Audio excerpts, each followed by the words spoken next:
যদি আপনার মনে হয় যে দেয়ালে পিঠ ঠেকে গেছে, কেউ কিছু করতে পারছে না আপনার জন্য, আপনি পরিপূর্ণ ইয়াকিনের সাথে, দৃঢ় বিশ্বাসের সাথে এই 4টা আমল নিয়মিত করবেন।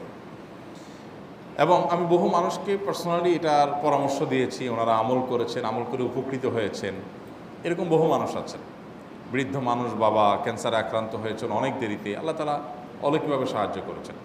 হ্যাঁ, কখনো যদি আল্লাহ তাআলা এই আমলগুলো করার পরও আমার বিপদ দূর না করেন, তাহলে হয় আমার আমলের মধ্যে কোনো ত্রুটি ছিল, অথবা আমার এই বিপদ দূর না হওয়ার মধ্যে আমার জন্য কোনো কল্যাণ নিহিত ছিল।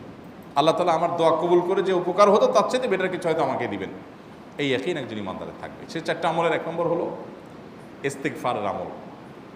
ইস্তেগফার, আপনি ফেসে গেছেন কোনো জায়গায়, কোনো উপায় পাচ্ছেন না, আপনি ইস্তেগফার করতে থাকেন। আস্তাগফিরুল্লাহ ওয়া আতুবু ইলাইহি, আস্তাগফিরুল্লাহ ওয়া আতুবু ইলাইহি, আস্তাগফিরুল্লাহ ওয়া আতুবু ইলাইহি, আস্তাগফিরুল্লাহ, আস্তাগফিরুল্লাহ, আস্তাগফিরুল্লাহাল্লাযী লা ইলাহা ইল্লা হুয়াল হাইয়ুল কাইয়্যুম ওয়া আতুবু ইলাইহি ওয়া লা হাওলা ওয়া লা কুওয়াতা ইল্লা বিল্লাহ। আল্লাহুম্মা আনতা রাব্বী লা ইলাহা ইল্লা আনতা খালাকতানি ওয়া আনা আবদুকা ওয়া আনা আলা আহদিকা ওয়া ওয়া'দিকা মাস্তাতা'তু আউযু বিকা মিন শাররি মা সানা'তু আবুউ লাকা বিনি'মাতিকা আলাইয়া ওয়া আবুউ লাকা বিযামবি ফাগফিরলি ফাইন্নাহু লা ইয়াগফিরুয যুনুবা ইল্লা আনতা। সাইয়্যিদুল ইস্তিগফার।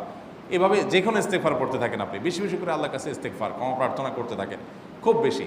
আপনার 2 ঠোঁটে অনবরত আপনি চাইতে থাকেন আল্লাহর কাছে ক্ষমা। এই ইস্তেগফার সম্পর্কে নবী করিম সাল্লাল্লাহু আলাইহি ওয়াসাল্লাম বলেছেন, মাল্লাজিমাল ইস্তেগফার, যে ব্যক্তি ইস্তেগফারকে আঁকড়ে ধরবে, আঁকড়ে ধরা মানে কি, এটা ছাড়বে না, সে পড়তেই থাকবে অনবরত। টয়লেটে যাওয়ার সময়টা, ঘুমের সময়টা, খাওয়ার সময়টা বাদে, অবসর নামাজের সময়টা বাদে, ওকে সারাক্ষণ সে ইস্তেগফার পড়বে। এরকম যদি কেউ করে, আল্লাহ রাব্বুল আলামিন জাআলাল্লাহু লাহু মিন কুল্লি হাম্মিন ফারাজা ওয়া মিন কুল্লি যায়কিন মাখরাজা, সকল পেরেশানি থেকে, সকল টেনশন থেকে বের হওয়ার পথ আল্লাহ তাআলা অলৌকিকভাবে তার জন্য আবিষ্কার করে দিবেন।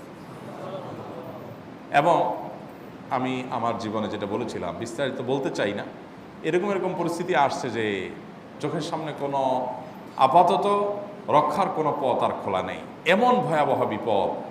ইস্তেগফার করতে করতে এমনভাবে আল্লাহ তাআলা সাহায্য করেছেন যে এটা কল্পনা করলেও মনে হয় যে স্বপ্নের মতো। কিভাবে এখন এই লোক এই জায়গায় আসলো আমার সাহায্যের জন্য, এই লোক তো এটা আমি এই জায়গায় আসার কথা না, টিকুনি এসে হাজির হয়ে গেলেন এবং উপকারটা, আমার সমাধানটা হয়ে গেল সমস্যা। তো আলহামদুলিল্লাহ, বহুবার আমি পরীক্ষা করেছি, আর আমার পরীক্ষার 2 পয়সার দাম নাই। হাদিসে বলা আছে, গ্যারান্টি দেওয়া আছে, আমার পরীক্ষা করলেই কি না করলেই।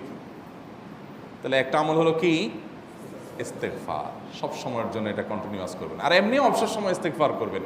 আরবদের মধ্যে সৌন্দর্য আছে, তারা বিভিন্ন ডাক্তারের ওয়েটিং রুমে বা বিভিন্ন জায়গায় মানুষ যেখানে অপেক্ষা করে